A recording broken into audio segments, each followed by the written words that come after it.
Olá, seja muito bem-vindo e bem-vinda ao terceiro episódio da segunda temporada do podcast Procurando o Quê? A ferramenta de comunicação da Escola Superior de Advocacia Pública da Associação dos Procuradores do Estado do Rio Grande do Sul. Eu sou Adriana Kuhn, procuradora do Estado do Rio Grande do Sul e diretora-presidente da ESAPERIX. Aproveite o nosso sétimo episódio, curta o nosso canal no YouTube e nosso perfil no Spotify e nos siga no Instagram, @ESAPERIX.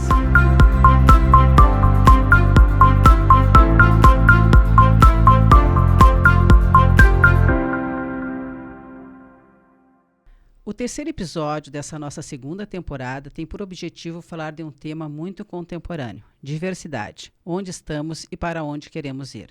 Por isso, convidamos 3 colegas. Márcia dos Anjos, procuradora do Estado do Rio Grande do Sul e uma das coordenadoras da coluna Advogadas Públicas em Debate, no Jota, portal especializado em assuntos jurídicos.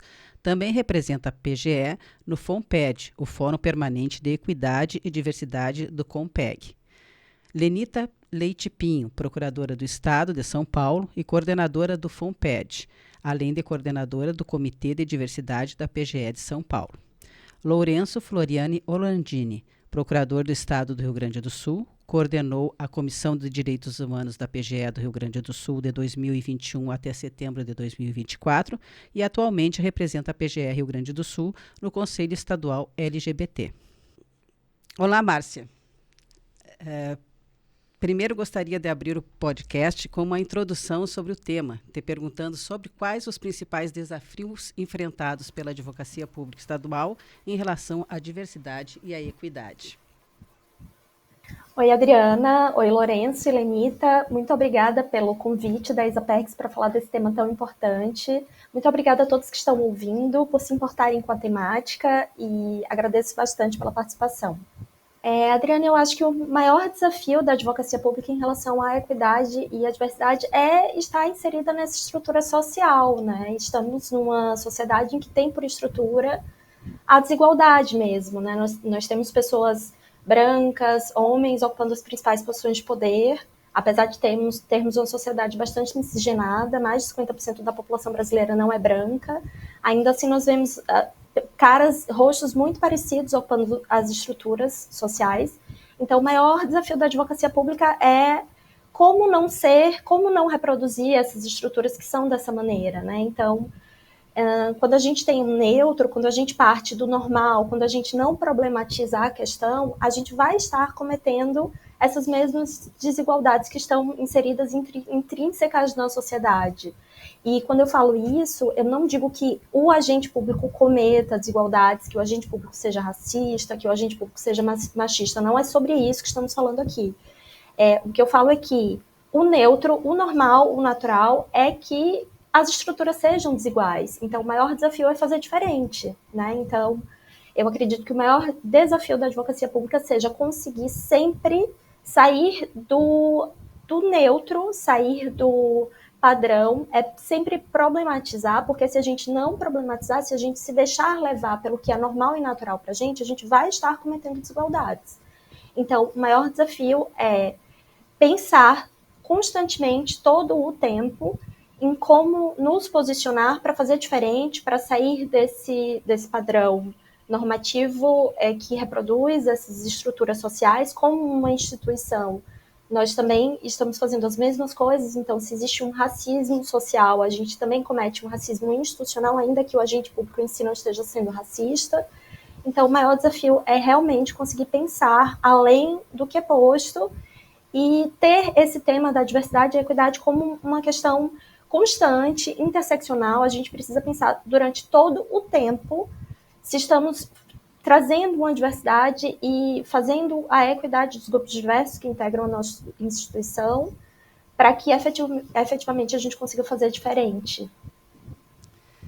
Isso, muito obrigada, Márcia. Lenita, seja muito bem-vinda ao nosso podcast.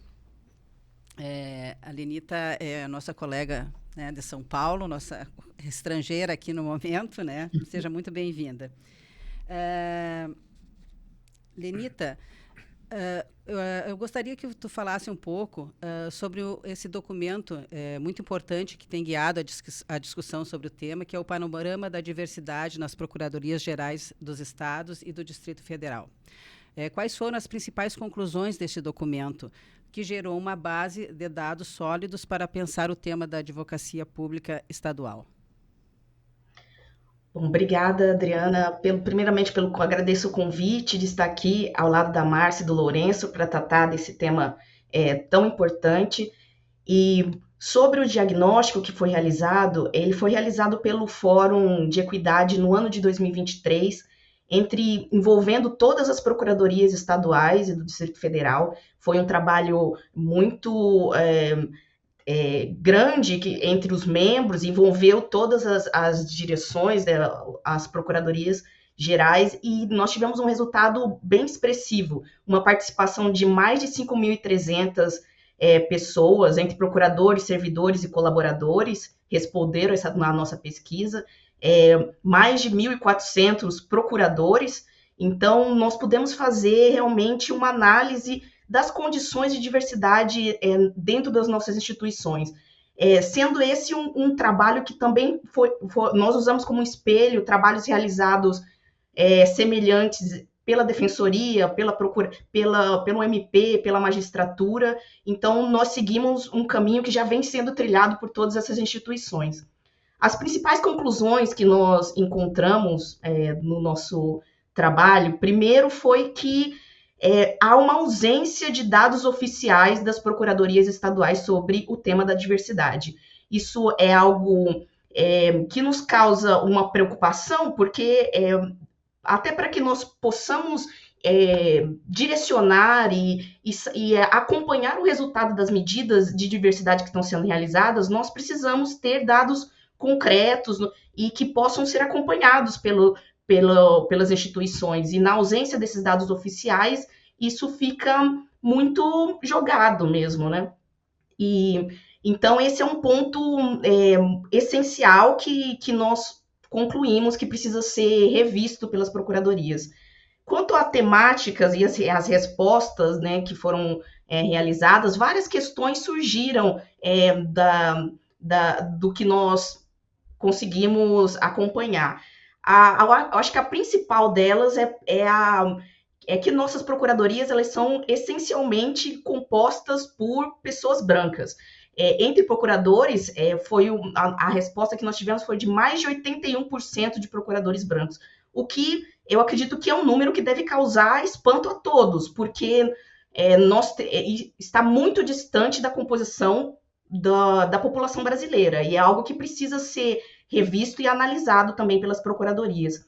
Mas outros pontos também surgiram, por exemplo, a questão da parentalidade, que foi apontado por mais de 60% das mães que responderam que elas negaram convites em razão da maternidade, e comparando-se com a resposta que os pais deram, né, entre os pais procuradores também, há uma diferença muito grande de 37% que negaram.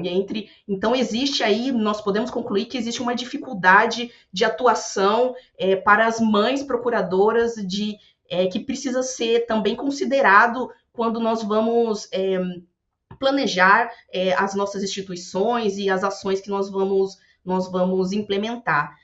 Outros pontos também de destaque podem ser, eu posso mencionar aqui, por exemplo, me chama a atenção o fato de mais de 60% dos procuradores não se recordarem de nenhuma iniciativa que tenha sido trazida nas suas procuradorias para tratar sobre a temática de equidade de gênero, o que demonstra que não há essa discussão aberta dentro das procuradorias, como também que elas não foram efetivas, né, de trazer esse debate para o seu público-alvo. Também tem a questão das pessoas com deficiência, em que nós constatamos que entre procuradores, mais de 47% não são reconhecidos pelas suas instituições como pessoas com deficiência. Entre os servidores, esse número sobe para 63%, que é algo que chama bastante atenção. E também o fato de 28% das pessoas com deficiência que responderam o questionário apontarem que não é oferecido as condições adequadas de adaptação para o trabalho. Então, esses são alguns pontos que eu posso trazer aqui brevemente para vocês, né? Mas sendo que, para concluir, que o diagnóstico é apenas um passo inicial e que nós precisamos, que ele é uma base para que nós possamos aprimorar esse debate da diversidade, né? Não tem como a gente mudar sem conhecer, né, qual é a realidade. Muito obrigada, Exato. Lenita. E, Lourenço, bem-vindo ao podcast. E, na tua visão, em que áreas a advocacia pública estadual demonstra maior fragilidade em termos de diversidade e inclusão? Bom dia. Primeiramente, obrigado, Adriana. Obrigado pelo convite e por ter a oportunidade de participar aqui com os colegas. E agradeço também aos nossos ouvintes, né, as pessoas que estiverem ouvindo, por se importarem assim, por esse tema tão relevante. Essa pergunta sobre as fragilidades da nossa advocacia pública, eu acho que ela poderia ser entendida por dois aspectos diferentes. O primeiro, quais são as nossas fragilidades na parte da diversidade, né? Como a gente tem a nossa diversidade internamente, da estrutura, e como a gente trata ela. Isso é objeto do fórum que tem sido coordenado, né? E o trabalho que a Lenita fez referência, que está identificando em todas as procuradorias estaduais do país qual seria, então, as fragilidades na diversidade internamente. Mas eu acho importante a gente abordar também um outro aspecto, né? Porque a diversidade e a equidade ela não é um fim em si mesmo, né? A gente não tem que pensar que a gente busca essa diversidade apenas para ser diverso. A gente tem vários efeitos decorrentes do implemento dessa diversidade, do incremento dela dentro das instituições, que são benéficos e que eu acho que isso nos torna mais frágeis na nossa atuação enquanto ela não está plenamente implementada, né? Então, pensando numa instituição que é permanente, uma instituição de Estado, que exerce uma função essencial à justiça, é muito importante a gente pensar no como a diversidade dentro da instituição implica num aumento de pontos de vista que nós teremos dentro da instituição, né? E nós estamos lidando com uma Procuradoria de Estado que trabalha aí com função de falar em nome do Estado dentro do processo judicial e, além disso, auxilia na construção de políticas públicas na atividade consultiva. Então, nós temos uma função que potencializa, como a Márcia referiu, né? Se nós reproduzirmos algumas desigualdades dentro da instituição e tivermos menos pontos de vista ali, a gente vai, dentro das políticas públicas e da nossa atuação enquanto Estado, também reproduzir essa dificuldade, né? Esses preconceitos, ainda que não intencionalmente.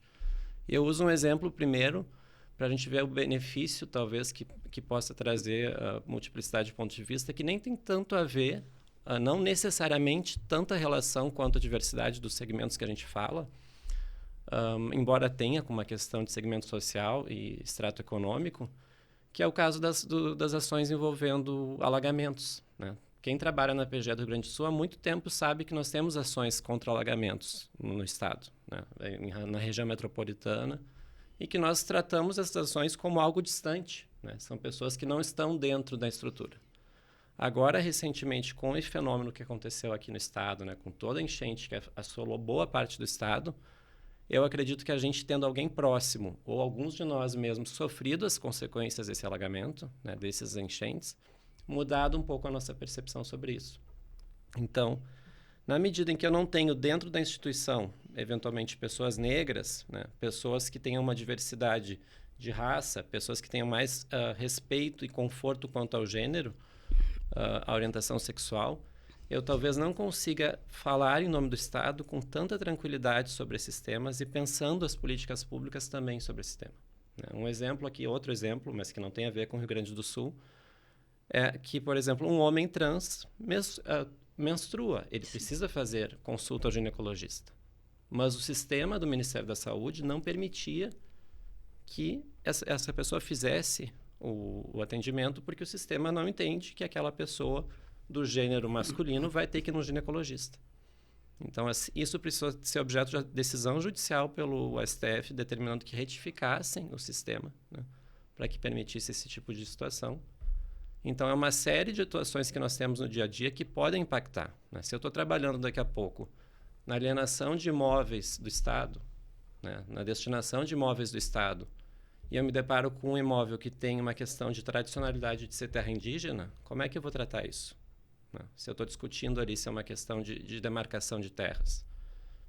Se eu estou falando, e aqui se falou das pessoas com deficiência, né? Como é que eu vou tratar uma ação de saúde envolvendo uma pessoa com deficiência quando eu não tenho, talvez, a sensibilidade de ter uma pessoa com deficiência entre nós, próximo, né? Então, acredito que a diversidade nos ajuda a fazer uma política pública e uma atuação do Estado voltada para todos os segmentos, como deve ser, né? Então, como vai lidar a estrutura de uma procuradoria que for essencialmente branca, quando ela tem que se deparar com processos disciplinares ou processos judiciais envolvendo violências ou atos imputados à polícia, né, à segurança pública, que são majoritariamente praticados contra pessoas negras, né? Será que esse viés já foi pensado? Então, acho que a gente tem um ganho muito importante se a gente conseguir ampliar essa diversidade. E enquanto, né, não falei especificamente aqui de casos do Rio Grande do Sul, todos, Sim. né? Mas enquanto a gente não tem uma diversidade tão forte, acho que a gente tem uma fragilidade nesses pontos, né? De não ter uma política tão ampla quanto é a nossa sociedade. E acaba transferindo, né, para o judiciário resolver essas questões quando poderia ser resolvido dentro da própria administração pública, né? Obrigada, Lourenço. Bom, vamos chegando ao fim do nosso primeiro bloco. Daqui a pouco estamos de volta com o Procurando o Quê?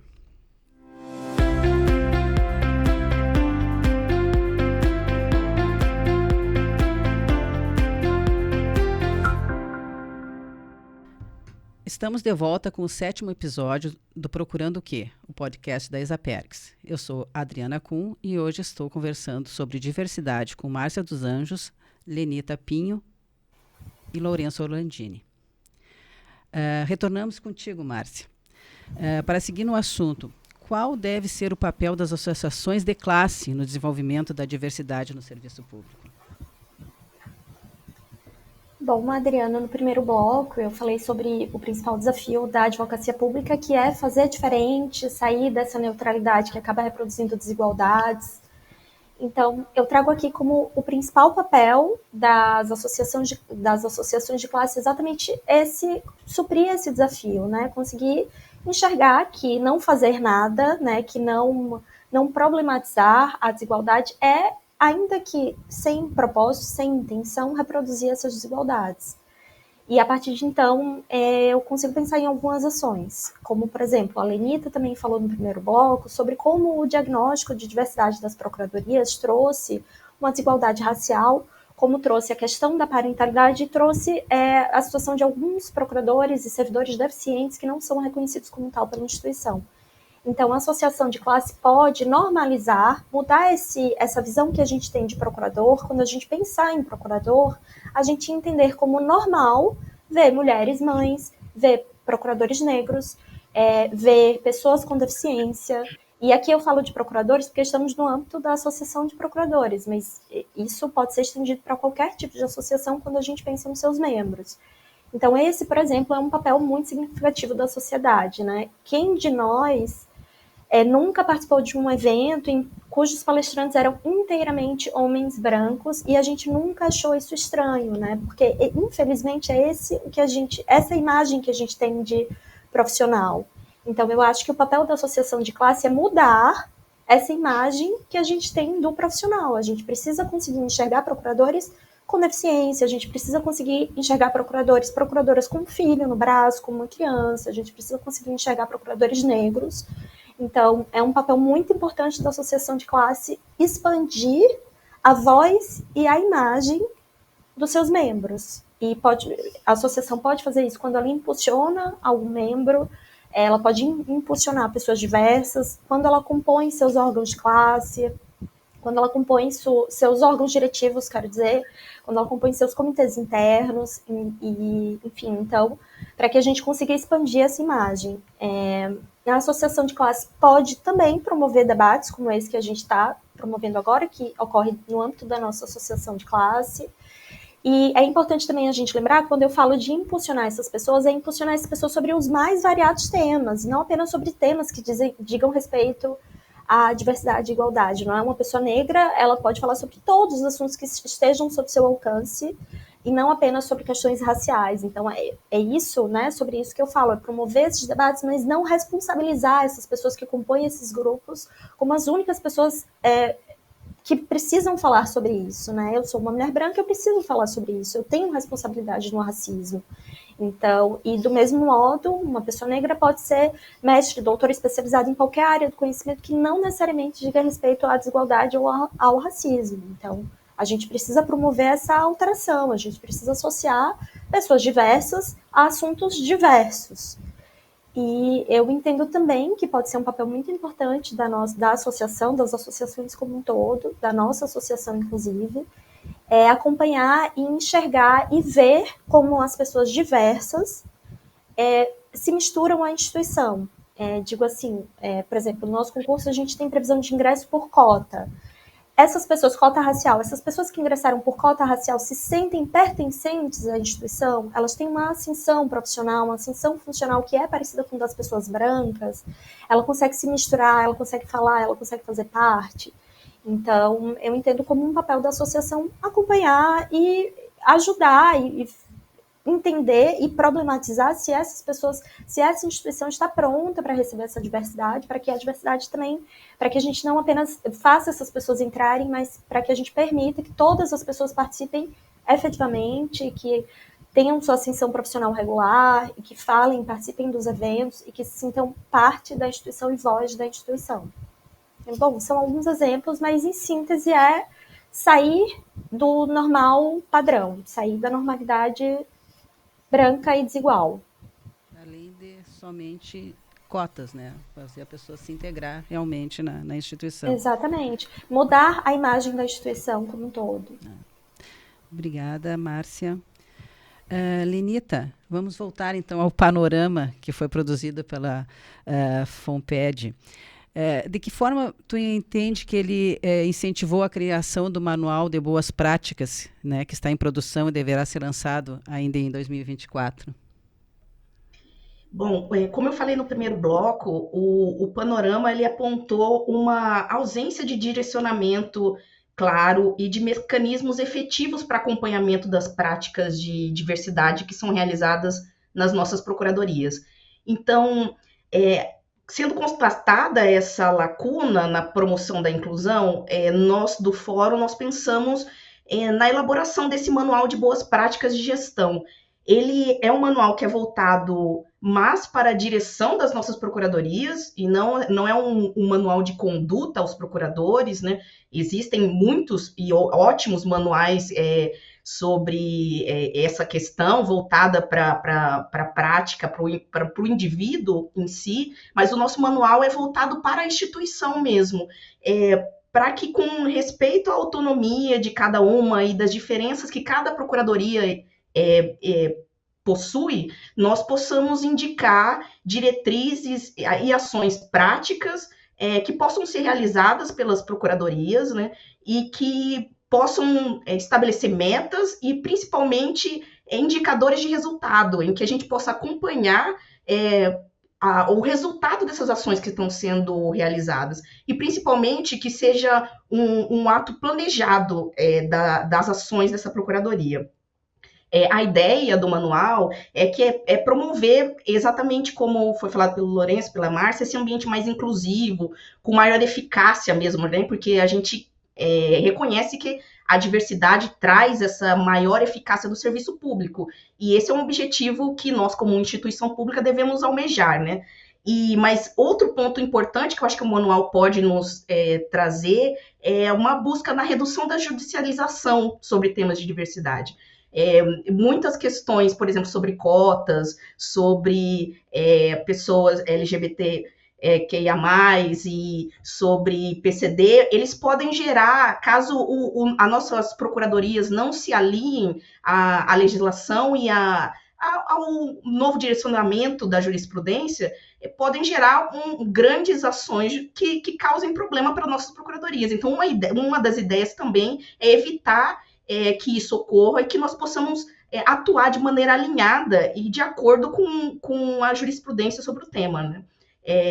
Esse é um projeto que está sendo finalizado e que a gente pretende lançar agora no encontro congresso da ANAP, que será agora em novembro, e que também será também um ponto de partida para a discussão sobre o tema, porque a partir da divulgação dessas ações, nós vamos poder realmente discutir melhor com as nossas chefias, as nossas instituições, como nós podemos promover a inclusão dentro da nossa instituição, e não apenas estabelecer muitas vezes, como você colocou, não é só prever as cotas, a gente precisa identificar se elas estão sendo efetivas, identificar o resultado, acompanhar as pessoas que ingressaram através das cotas. Então, é um trabalho contínuo. Eu acredito que o manual pode ser um auxílio nesse objetivo, né?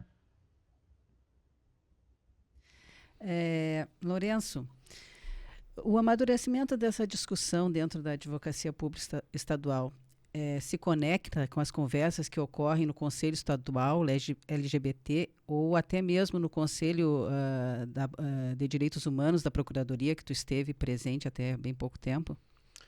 Com certeza, Adriana. Acredito que o incremento da nossa diversidade, né, e o implemento efetivo dela vai trazer benefícios. E enquanto ela não... se a gente tiver uma procuradoria bem diversa, a gente consegue, inclusive, suprir algumas dificuldades de outros órgãos estaduais e jurisdicionais que não tenham ainda implementado essa mentalidade. Como a Lenita falou, um entendimento interno jurídico que seja voltado, né, consultivo, que observe os aspectos da diversidade, ela vai evitar uma judicialização, né? Nós vamos ter aí uma atividade preventiva que vai acabar beneficiando o Estado também nessa parte. E muitos temas, na verdade, que são tratados ali no Conselho Estadual LGBT e também na Comissão de Direitos Humanos da PGE, eles têm, obviamente, relação com o aspecto da diversidade, né? A Comissão de Direitos Humanos da PGE do Rio Grande do Sul é pioneira no Brasil, nós somos uma das únicas instituições que tem essa estrutura e tem essa estrutura por lei, e ela é um espaço realmente de respiro que a gente tem para quando esses temas chegam para serem enfrentados por colegas que talvez não se sintam confortáveis ou ainda não tenham, né, o conhecimento tanto sobre ele, possa remeter a um órgão que consegue, então, dar uma orientação jurídica e tratar aqueles temas de outras formas, né, da forma mais de acordo com o entendimento de direitos humanos que é vigente, né. E nisso a gente tem vários aspectos que a nossa Comissão de Direitos Humanos ela é também pioneira em entendimentos consultivos que foram aprovados aí pelo Procurador-Geral do Estado de reconhecimento de aspectos da diversidade, né? Então, uma advocacia pública madura com espaço para atuar dentro da instituição, ela consegue produzir, né? Por exemplo, nós tivemos casos ali recentemente de uso de nome social nas escolas, né? A criança que não se identifica com o gênero que ela vive, como é que ela vai ser chamada pelo professor estadual na chamada, como é que vão constar os documentos dela, né, histórico escolar, onde é que vai constar o nome social dela, né, onde que vai ter o registro, antes de ela fazer a mudança de gênero, se for fazer no futuro, mas enquanto isso, para preservar de alguma forma, isso foi enfrentado pela Procuradoria. A questão de pessoas intersexo, né, porque a gente recebeu uma provocação, então a gente se torna uma referência para os órgãos estaduais procurarem ali quando eles têm uma dúvida sobre esses temas. Então, uma pessoa intersexo é aquela que, quando nasce, ela tem caracteres de 2 gêneros. Então, não se sabe bem qual vai ser o gênero. A conduta mais moderna recomenda que não se diga qual é o gênero naquele momento, que se aguarde o crescimento daquela criança para que ela, então, possa se entender de alguma forma. E nisso tinha já a possibilidade do registro ser feito assim, mas quando chegava no IGP para fazer a carteira de identidade, que não tinha o gênero indicado na face da carteira de identidade, mas exigido no cadastro, ficava só gênero feminino ou masculino. Então, as pessoas chegavam lá, eram obrigadas a escolher o gênero do bebê, que ainda não tem, né? E fica já aquele estigma. Então, isso vem para a PGE, a gente tenta articular ali pela Comissão de Direitos Humanos esses temas. E aí determinamos, então, que fosse criado um campo, né, para que o gênero ainda não identificado, ou para o não binário da mesma forma. Então, são diversos pontos que se conectam, sim, né, da advocacia por essas instâncias que a PGE representa em órgãos e traz essas demandas de diversidade e consegue fazer. E aí nós temos um grande case, que eu diria, que acho que nós somos o primeiro lugar do Brasil, né, o primeiro órgão público, ente público do Brasil, que tem cotas para pessoas trans no serviço público. Isso se deu porque uma secretaria queria fazer um concurso, primeiro veio não, porque não teria previsão em lei, e aí foi consultada a PGE para dizer se poderia ou não. E aí, com a vontade do governador do estado, de que sim, ele faria por decreto, se fosse possível juridicamente, nós fizemos ali uma análise jurídica, conseguimos construir juridicamente que era possível por decreto, né? Então, é um parecer da PGE, um decreto minutado pela PGE, que institui as cotas trans no Rio Grande do Sul. E aí nós temos casos de muito sucesso, porque é uma população assim que 90% das mulheres trans, por exemplo, tiveram, conforme dados da ANTRA, da Associação Nacional de Transsexuais e Travestis, tiveram que em algum momento recorrer à prostituição para sobreviver, né? Então, assim, se abre uma possibilidade de uma ação afirmativa a partir da conduta de uma advocacia atenta para isso, né? De ingresso de trabalho, né? de mudar essa realidade social. E até busquei as informações com o pessoal do Banrisul. Nós tivemos o concurso do Banrisul ali para oficial escrevente, se não me engano, no estado todo, e 21 pessoas foram chamadas, né? 16 tomaram posse como, dentro das cotas trans, e 14 ainda estão, né? Então, assim, foram muitas pessoas que ingressaram no serviço público a partir das cotas.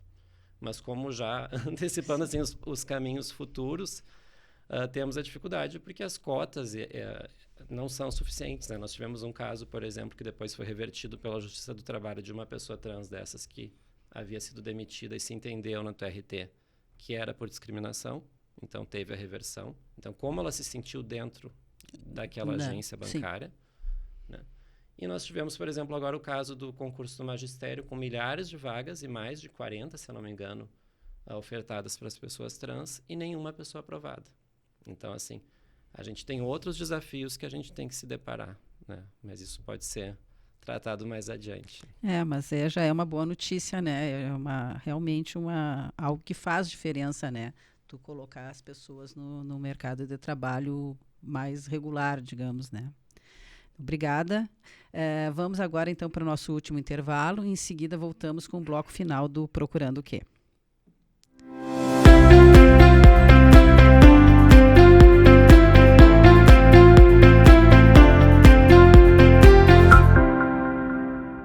Estamos de volta para o último bloco da nossa 7ª edição do Procurando o Quê? O podcast da Exapergs. Eu sou a Adriana Kuhn e estou aqui com os nossos convidados para discutir diversidade. Para finalizar, vamos falar um pouco de democracia com a Márcia. Sobre como o aperfeiçoamento e o equilíbrio da diversidade podem melhorar, inclusive o papel da advocacia pública estadual na democracia. Bom, Adriana, a Constituição Federal traz logo nos seus primeiros artigos que a República Federativa do Brasil é constituída como um Estado democrático de direito. E alguns dos objetivos dessa República Federativa do Brasil democrática é construir uma sociedade justa e reduzir as desigualdades sociais e regionais. E não é possível a gente falar em justiça, em construir uma sociedade justa, se a gente não se importa tanto com quem produz essa justiça, né, ou seja, com os atores envolvidos na produção dessa justiça, e também no resultado justo.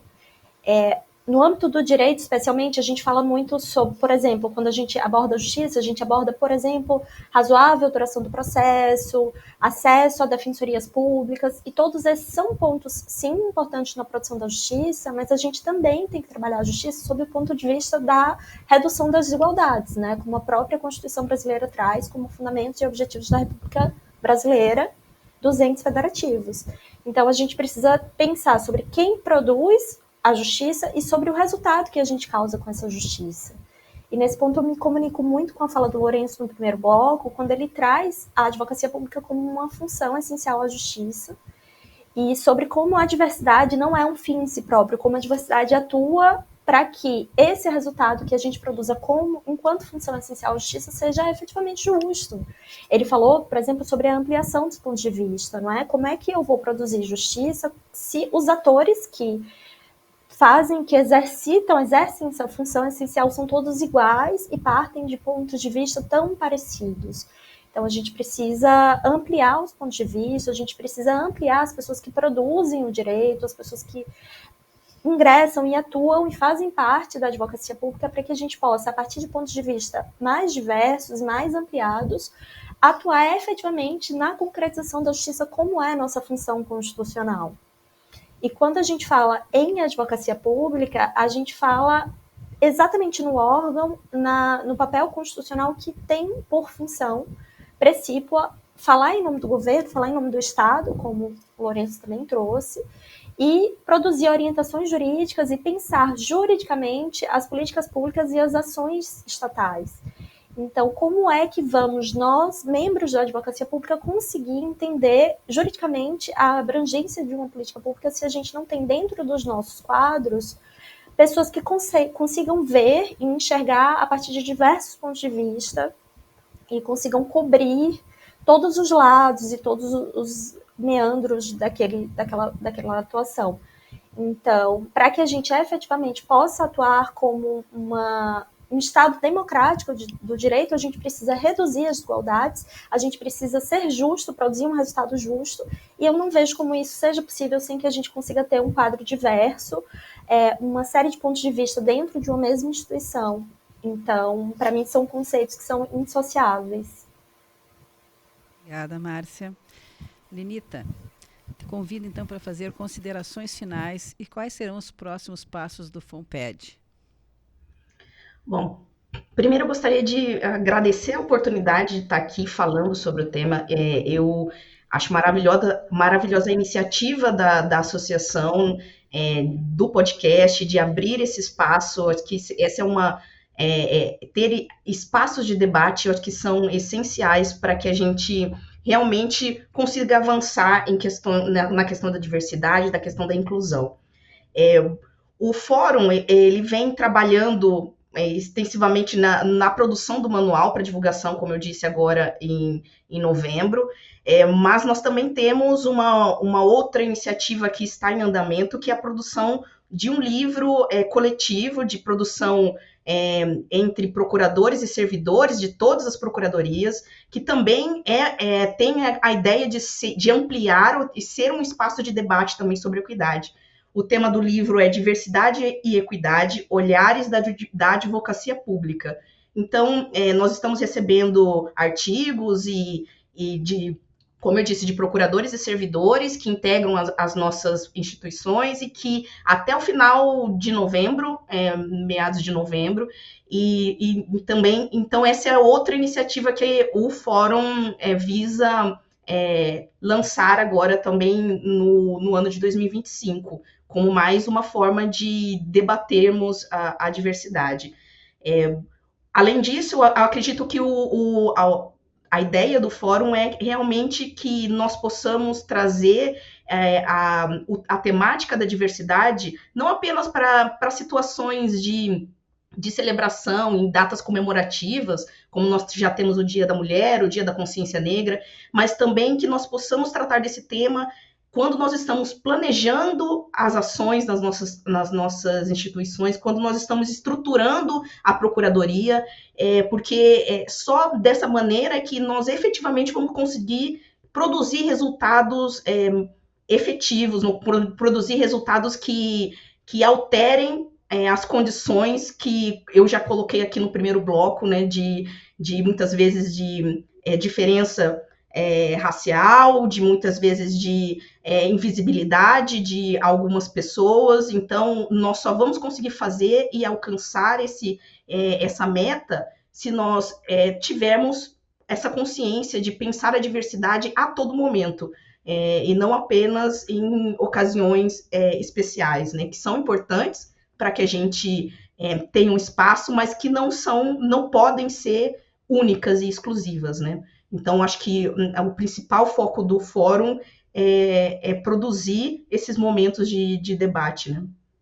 Então, agradeço também aos meus colegas por estarem aqui comigo. Eu aprendi muito com todos vocês e estaremos juntos para muitas outras oportunidades de tratar sobre o tema. Muito bem, aguardo esse livro ansiosamente e pode contar conosco aqui para a divulgação dele também. Muito obrigada. Lourenço, para encerrar, qual seria a situação ideal que devemos perseguir quando pensamos em uma advocacia pública estadual mais diversa? A situação ideal é um pouco difícil de falar, Adriana, mas eu acho que o caminho para a gente chegar numa situação mais diversa e com maior equidade tem um bom pontapé, como a Lenita falou ali, na questão do diagnóstico, o trabalho do fórum, que é a gente criar espaços permanentes dentro das instituições que tenham essa preocupação, esse foco, né? E não sejam só um foco e uma preocupação em aquele momento específico do mês ou do ano, em que a gente sabe, como a Lenita falou, que as pessoas são chamadas a palestrar e a debater sobre o tema. A gente tem que ter sempre esse olhar pela diversidade e pela equidade. Então, assim, eu saúdo muito, e a gente tem que lembrar aqui que o Fórum do COMPEG é o Fórum do COMPEG, do Colégio dos Procuradores Gerais do Distrito Federal. Então, é uma iniciativa dos gabinetes das Procuradorias Gerais. Não é nem associativa, que também tem que atuar, mas é dentro das instituições. Sim. Houve a deliberação pelos Procuradores Gerais, por uma proposição, se eu não me engano, da doutora Inês, que é a atual Procuradora-Geral do Estado de São Paulo, e já foi convidada aqui do podcast. Sim, foi a primeira. E então, assim, foi uma iniciativa muito importante que gerou todo esse trabalho, e nós temos agora uma instância permanente, né, vinculada ao COMPEG e provocando todas as PGEs, de alguma forma, do Brasil, para que elas olhem para esse lado também, né? Então, assim, são esses espaços, né, que vão realmente, no meu ponto de vista, gerar espaços institucionais fomentados pela associação, claro, quando necessário, mas são esses espaços que vão gerar uma advocacia mais diversa, né? Então, eu acho que estamos no trilhar do caminho, assim. Sim, espero que venha agora o manual, a gente se atente ao manual, veja o que a gente tem que olhar dentro da nossa instituição e fazer para melhorar, porque nós temos muitas coisas muito boas dentro da nossa instituição, mas nós temos que melhorar outras, né? Sim. Então, a gente tem que estar atento a isso para conseguir evoluir. E aproveito aqui também para agradecer a oportunidade, é um prazer, aprendi muito também com as colegas, e é isso aí. Muito bom, muito bom. Tem que ser uma iniciativa institucional, sobretudo mesmo. Muito obrigada pela participação de vocês, Márcia, Lenita e Lourenço, que nos propiciaram um ótimo debate sobre um tema tão relevante para a sociedade.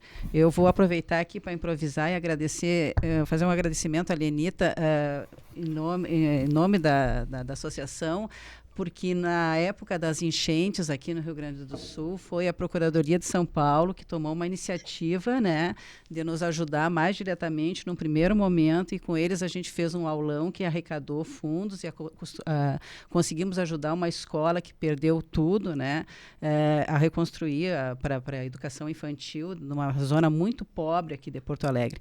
Então, eu aproveito a presença da Lenita para agradecer a Associação dos Procuradores lá de São Paulo e a própria PGE São Paulo, que foi uma mão que se estendeu assim num primeiro momento, né? O 7º episódio do Procurando o Quê, o podcast da Exapergs, fica por aqui. Nos siga no YouTube, no Spotify e nas redes sociais. Até a próxima.